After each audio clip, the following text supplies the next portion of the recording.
што ми текна еден виц сега, додека сум со составката, додека се ебавам со овој гаши, мачи, гледам да ги напрцам сите, ми текна еден виц, абе умрех се од смеење, цела ноќ се умрех од смеење, бе. Абе, многу добар виц, сега ќе ви го кажам.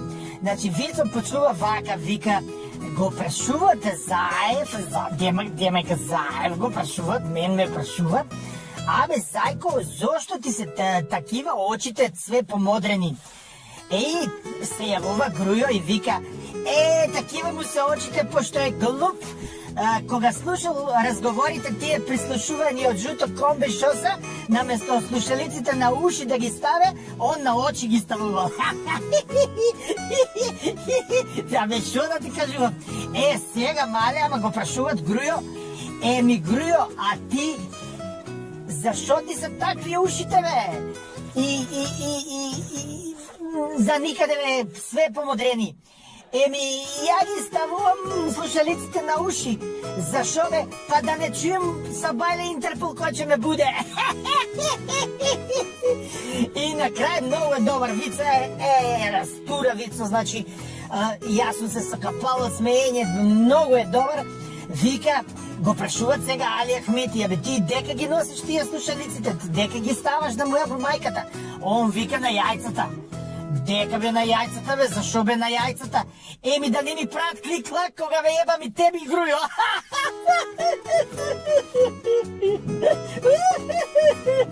After that, maybe I will regret, but simply as you must go in this direction, must go in this direction.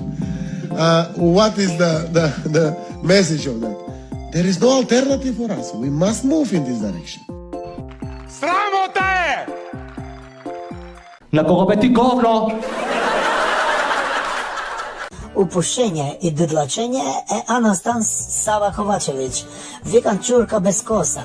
Поше ми личи до душена машка чурка, како го викате вие чуран, мисир или ментурки, нели? Он сака да пуши, ама не му иде. Никогаш не било до Деланж, у Луксембург, да вежба.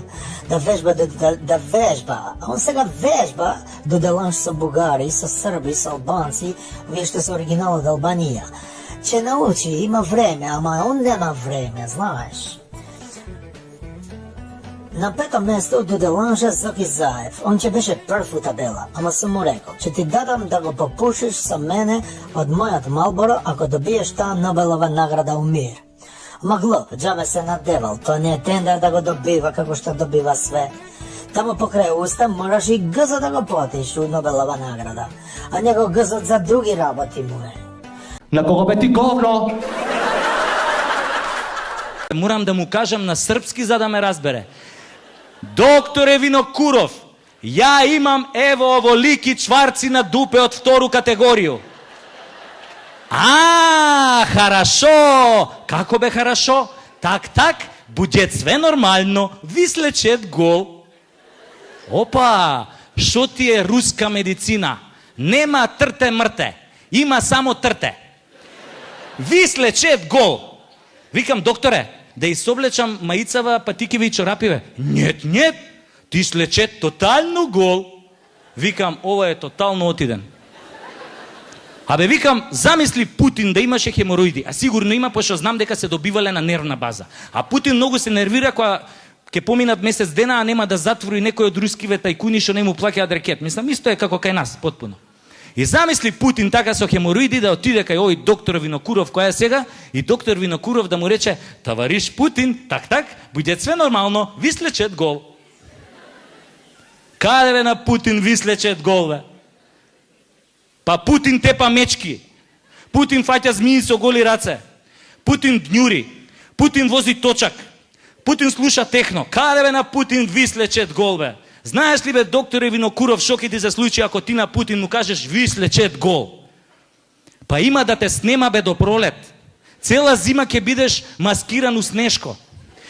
Ке те најдат дури у јуни месец кога ќе почне да се топи тоа снегот и у руските весници ќе пишуе: пронајден доктор Винокуров.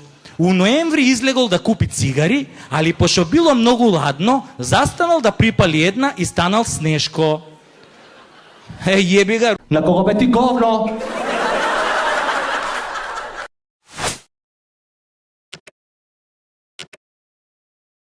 На кого бе ти говно?